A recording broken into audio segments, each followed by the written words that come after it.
And good morning. Welcome again to Things You Might Not Have Heard. And if it's the first time, well, then it's just a welcome to Things You Might Have Heard. Thank you for showing up. Thank you for seeing us. Thank you for stopping by.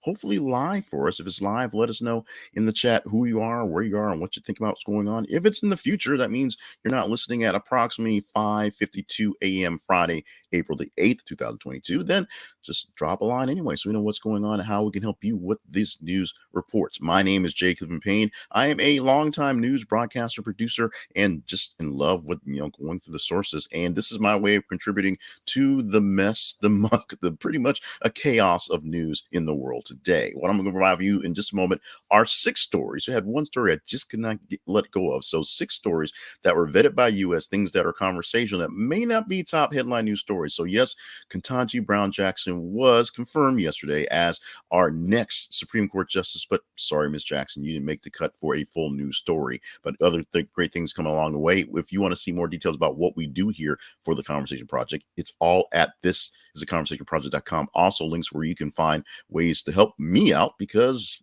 it takes resources to do this. So sources for sponsorships, sources for partnerships, and just how you can help things go along right here on the show. So we're going to get these things going right now. Like I said, an extra story for the morning. So we're going to push this a bit quicker because we got to keep it pithy. Story number one this morning: Atlanta star Donald Glover's self-interview backfires. LATimes.com gives us this story, or this version of the story. The actual story was a actual interview provided by Donald Glover, this is a interesting concept. It was a written interview that was basically written both sides, him interviewing himself, that was done for Interview Magazine, which I guess apropos, for Interview Magazine, the magazine that interviews people for just stars and things for celebrity stuff. And the interview was really, really weird. We're not going to necessarily blame Childish Gambino on this one, not even Donald Glover. We're going to say this one of Troy's issues, one of Troy's thoughts, because this one was really, really weird. He did give some insights on how he sees the world today, and of course gave Abbott Elementary like the not thumbs up for like the greatest show ever. But it was a little weird watching reading Donald Glover asking himself questions and going weird into how Dave is like if the show Dave was a meal, it'd be like a good burger. It was just really, really, really, really weird. But Donald Glover is into really, really weird stuff. The show this season for Atlanta doing not so much weird stuff, but doing some groundbreaking stuff.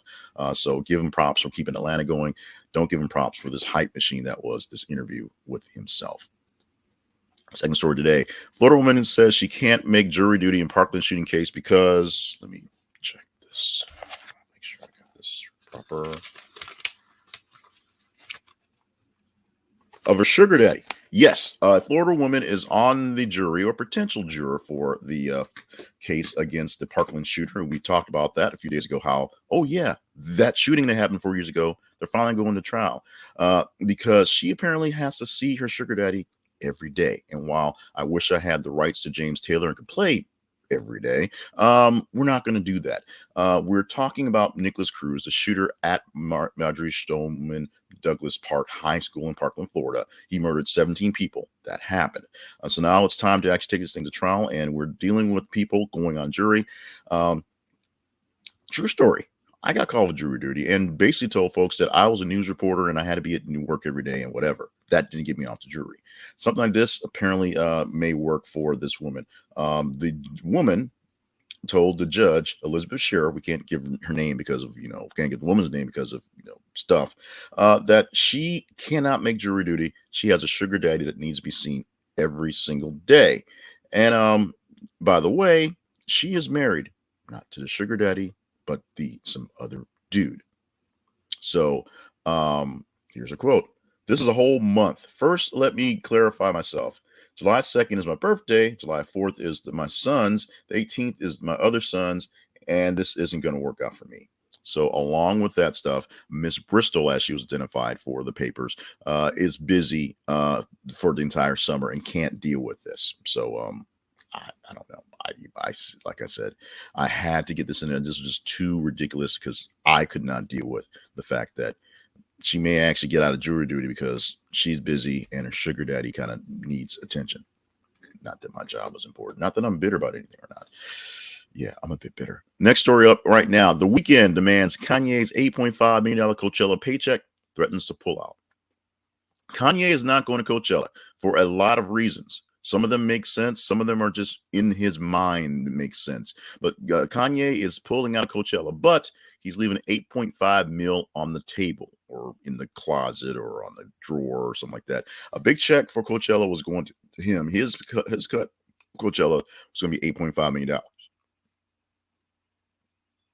So that money has to go somewhere, right? I mean, somebody's got to get that paycheck. You can't just pocket the money or reinvest it in lights or pay your staff more because that would make more sense.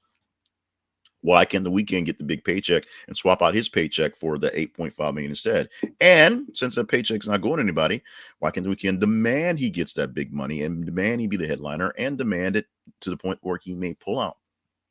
We will see whether the Weekend drops out of the Coachella lineup and whether he gets this big extra cash.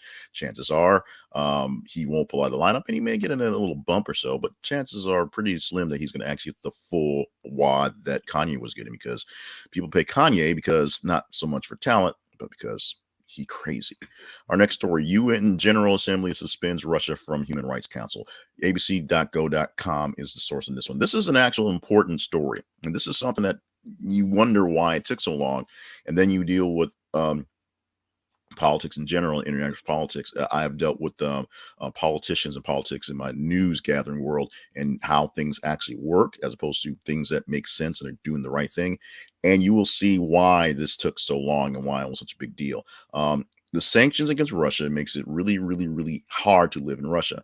They can't use money. They can't have goods. They don't have Big Macs and Subway anymore. So all the creature comforts of being a part of the Western civilization have not so slowly, but have basically been pulled away.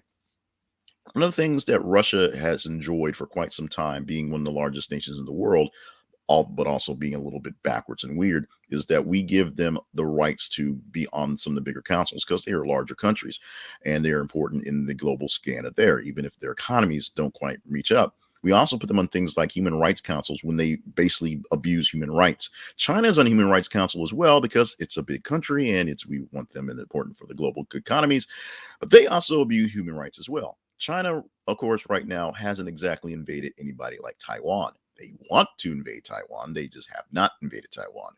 Russia has invaded Ukraine and is doing active military stuff. So with that, the UN General Assembly finally gets a way to get Russia to pull out of the Human Rights Council because it's kind of hard to say Russia's doing bad things to people when Russia can veto and say, nope, we're not doing this a bad thing. The Russian veto can basically kill that off the bat.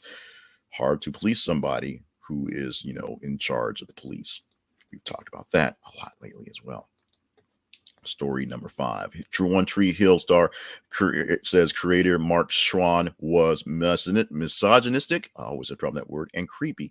Bestlife.online.com gives us this story right here. And this is more or less a follow-up to what we had a few days ago on Cole Sprouse. Cole Sprouse talking about the absurdity of the sexuality or over sexualization of the Disney stars on a show like the Sweet Life of Zach and Cody. One Tree Hill, along with shows like Dawson's Creek, which had more or less real teenagers doing real teenage stuff that was not real teenage stuff, but they were played by mostly actual teenagers. Not so for things like 90210. I'm looking at you, Andrea, being 30. Yes, we know. One Tree Hill, one of the shows that literally was one of the spearheads of the WB, that was essentially a basketball show and teens playing basketball, which turned into, the teen romping sexy things. And then they got older and then they became adults and things like that. It's weird how these things live on forever, but they did. It was a show. One Tree Hill was a very popular show for the fledgling WB network. And because it was focused around teens and teen behavior and outrageous teen behavior that didn't really actually exist, the star of the show, former star of the show, talks about just how bad and how creepy the actual creator was in that. This being in an interview with actors Sophia Bush and Craig Schieffer, they opened up, Sophia Bush herself saying just how weird it was working with a guy like this in a show like this around actual teenagers. Next story includes this one right here. U.S. Zoo fears teen gorillas' exposure to phones is behind antisocial behavior. TheGuardian.com is on this one. And this is not the gorilla actually using phones. This is, the people with the selfies and the cameras and things like that. This is not so much we're giving this gorilla a phone, and so now he's just on the Twitter all day. But this is essentially the fact that he's becoming let's say a bit of a diva. He's a bit antisocial because he's seeing all these people dealing with this stuff. And screen time for the zoo officials is also being an issue as well, because he's just staring at cell phones for people having them. I'm not sure if they're sharing videos. They're like, "Hey, TikTok, check out this gorilla. What's going on?" But essentially, the gorilla itself, who does not own a cell phone, does not have a tablet, does not have a Chromebook of his own, is so enthralled with staring at the phones of the people who are pointing them at him in the cage that he's not doing gorilla stuff, and that seems to be a problem for this gorilla in the Chicago Zoo. Check out more details on this one because this is an interesting one to get into right here. Let's jump into our teaser story for what may be on Monday. We have a full weekend to get through, so maybe the story will last out the story. We talked a lot lately about bad policing and just bad thought processes. Here's one that is extremely tragic in the fact that the thought process was extremely tragic. Outrageous. Judge slams FBI for not breaking down the rich suspect's front door to preserve aesthetics. This is literally a situation where FBI were going to serve a warrant, do some justice, thump some heads on some rich dude, but decided his house was too pretty and didn't want to mess up the house. Remember a few days ago when we talked about that guy who was sleeping on the couch and a warrant was served to the house that the guy didn't live in, and then he got busted in and then he got shot? Yeah, that didn't happen here. That's not happening here. And it didn't happen here because literally the guy was rich and his house was too nice to mess up, to bust down his door. That is what happened. You want to go deeper into some story like this? It's from Raw Story. You can look it up or all over the place. But we can talk about this come Monday if you do all the work you need to do to give it its love in the feeds. We'll talk about that in a quick minute on how you can get the work done. But first, let's talk about getting the work done for me and helping keep the lights on for the Conversation Project. And we'll do that by talking about Fundrise. Go to thisisaconversationproject.com/Fundrise. That is thisisaconversationproject.com/Fundrise. And you can get a chance to get into the world of real estate without having to go out there and buy stuff and find lumber and find windows and get dudes to nail things up and do work, whatever. Fundrise is a fund, just like a mutual fund, just like any other thing you could just invest in. And you can invest in real estate just by putting money into it. Other people go out there and other people manage your funds, their portfolios for you. And if you use our link at thisisconversationproject.com/Fundrise, we're going to get you a jump on this because all the money you put in for the first 90 days is all yours. No advisory fees for the first 90 days if you use our link at thisisconversationproject.com/Fundrise. And you get a chance to see in basically real time all the things that you're working in. They will give you perspectives of all the funds, all the buildings, all the properties that are be managed by your fund. You will get to know when new great details in your portfolio and how investments are going, how your invades is going, dividends being paid in, and they will take good care of you there. You just provide how much you think you can want to give to your funds, and then you are a real estate developer. You're a real estate investor just by investing the funds. You don't have to go out and flip any houses, do any work, do any legwork. You just look at the perspective, see the properties you want to get into, see the right fund for you, and then just fund it just like you do your stocks in your portfolio. It's that simple. Check it out at thisisaconversationproject.com/Fundrise and get into real estate right now, immediately. So the feeds that I brought up earlier, there are a few places we'd like you to check out if you've gotten this far that we think you would enjoy. Number one is our main website. Once again, this is the conversationproject.com or this is project.com, our main website. If you go to the /sponsors or /partnerships, you can find details on more of our sponsors and how you can partner up with us directly. You can become one of the persons that we will start giving real shout outs on a regular basis for being a part of our partnership program. Our feeds are on Facebook at This Is a Conversation Project and Twitter at @TH_conversation. What do you do with those feeds? Every 50 minutes or so, we post a brand new news story, a link to someplace like we talked about today. And throughout the day, you get a chance to interact with them as you interact with the rest of your stuff. Like it, love it, hate it, share it, interact with the feeds. And the higher engagement the score gets, the higher chance it gets to be talked about. Tuesday through Friday, we pull at 5 a.m.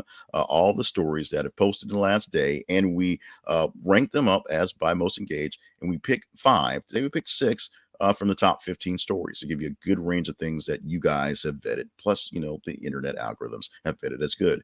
Come Monday, because it goes from Friday all the way to Monday morning, we're going to give you 90 stories to pull from, and we'll pull 7 or 8 stories. We'll probably go 8. I think we're going to test 8 this Monday stories to present to you to see how they go. Stories that are vetted by you as being the most interesting, most sometimes controversial, sometimes weird, and that may not be a mainstream headline breaking news story all day. Yes, we put as much Russia in as possible because it's important, but we also want to make sure you have things to talk about that may have gotten missed to help you feel a little bit more important, a little more special, maybe even a little more smarter.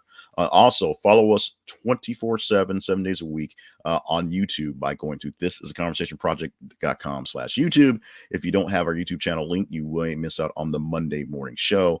But that is the best way to get it. We love the YouTube comments, YouTube format, because it works there as well.